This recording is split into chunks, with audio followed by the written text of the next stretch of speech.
Ladies and gentlemen, welcome back to John Dudley Speaks. I'm your host, Chappell Roan 2024. Listen folks, I'm gonna be real with you. It's been an epic year for music. Seriously, think about all the major releases that we've been getting since March of this year. We got Ariana Grande, Beyonce, Future and Metro Boomin, Twice, Vampire Weekend, Dua Lipa, Taylor Swift, Charlie XCX, Billie Eilish, Megan Thee Stallion, Eminem, Clairo, Childish Gambino? And that's not even counting the Nasty Dance or the Kendrick Lamar Drake beef or the impending Weekend album that's gonna shatter the charts. And of course the Taylor's version that's inevitably gonna be around the corner anytime soon. My first question, and it's not that important, but what the hell is happening? Did everybody decide that the world is ending and they gotta release their last songs before we all go up in flames? That's a question that'll take a lot to unpack, so I'm gonna avoid it. But my second question is, how is it that after so many chart-topping hits and major releases from established artists that the conversation has been obsessed with Missouri synth-pop artist Chappell Roan? I'll tell you why, because put simply, she rocks. 5, 6, 7, 8.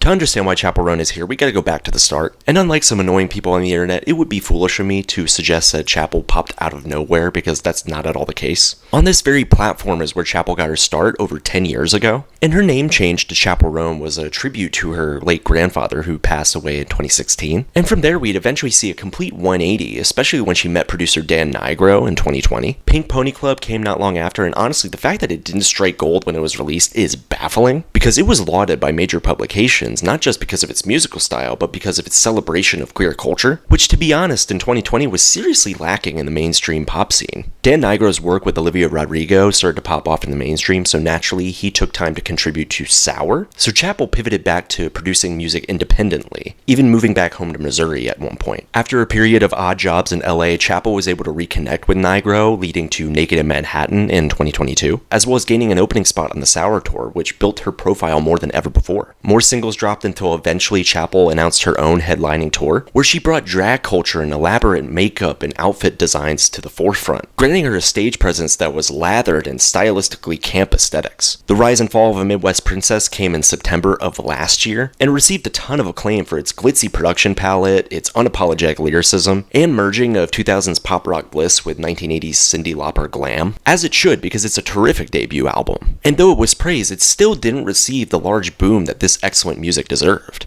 Until this year.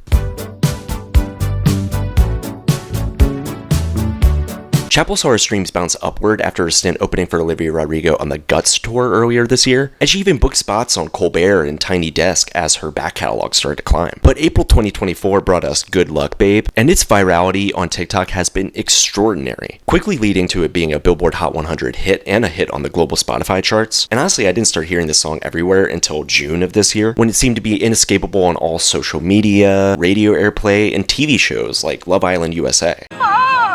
And it's a fantastic track, doing what she did best on her debut record, yet pointing to an even bigger pop accessibility than ever before. This summer, it felt like everybody, myself included, dove back into her work up to this point, and the boom in streams by 500% was warranted, as she continued to wow with her fabulous live performances, namely at Governor's Ball where she dressed up as the Statue of Liberty. But the rise and fall of a Midwest Princess was finally getting noticed. A friend of mine, she played this entire album for me and my wife on a road trip, and on our way back, we could not stop singing the hook to Pink Pony Club because it is literally that catchy. Yet I found kinetic tracks like Femininomenon and wall of sound bangers like My Kink is Karma to be even more alluring. So it's understandable that while everyone was fascinated by the novelty of Chappell around the same time, they're also recognizing the high quality of her music at the same time too, thus leading to an online craze that I've never seen before. The festival crowds kept getting bigger and bigger, and Bonnaroo was her biggest crowd yet, until Lollapalooza.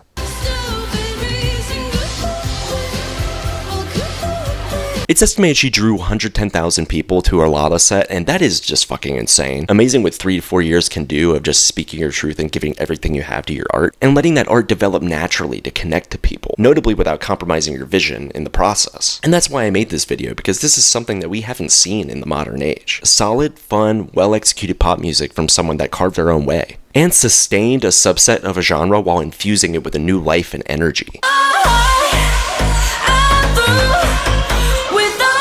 This year's been a pretty dramatic year for music, and since 2020, we've received pop efforts from our biggest artists that include heavy themes, and 2024 has been no different. There was someone that attempted to make a fun, brainless pop anthem, and sure, it was brainless, but the success of Chappell's 2023 record today speaks to what the pop landscape could be, and I can't sum it up in any other word but glee. Pop has gotten very moody in the last few years, with multiple Taylor Swift projects shifting the vibe into an introspective electropop arena, and even the Drake formula has started to sound more lovelorn and sadder than usual. And I'm not saying that this music is bad or even mediocre, I happen to spin a lot of it myself, but because of so much of an emphasis and an insight on one's own perspective on heartbreak and trauma and baggage, the listener projects that onto their own experience, and in effect it can really dial back the glee factor that pop needs and thrives off of. However, Chappell subverts that entirely with an album full of cuts that sizzle with urgency and punch in their instrumentals as much as her performance. And sure, there's much to be gleaned from her songwriting, as this is built from her experiences and innermost feelings, but at the same time, she doesn't let the thematic aspect derail the overall atmosphere, which I think is a big problem with a lot of high-charting songs today. Like honestly, I can't remember the last time a major pop hit brought me so much unbridled joy like Hot to Go, and that's because there's almost a dour, mellow tone associated with confessional lyricism nowadays. So of course tracks like Fortnite aren't going to leave you happy. And that balance that Chappell's been able to attain isn't by accident either, otherwise people wouldn't connect to her and gravitate to her as much as they do. Because there's a purposeful joy at the center of these compositions that is obsessed with making you feel comfortable in your own skin, as well as making you want to dance and be free in who you are, regardless of what experiences informed your mindset and worldview. To me, I feel like we could use more music like that in a world that's already bleak as hell, because it's hard to know whether or not who you are will be accepted on a day-to-day basis. And I won't lie, what Sabrina Carpenter and Charlie XCX have been doing this summer is heading down that same trajectory, which is great. So yeah, Chappell's success right now is huge for modern mainstream pop, because it didn't take a Billie Eilish or a Nick Jonas or a Lorde to get us here. And I enjoy all those artists, don't get me wrong. But instead, it took us a Midwest princess to realize that pop music can be fun and important at the same time.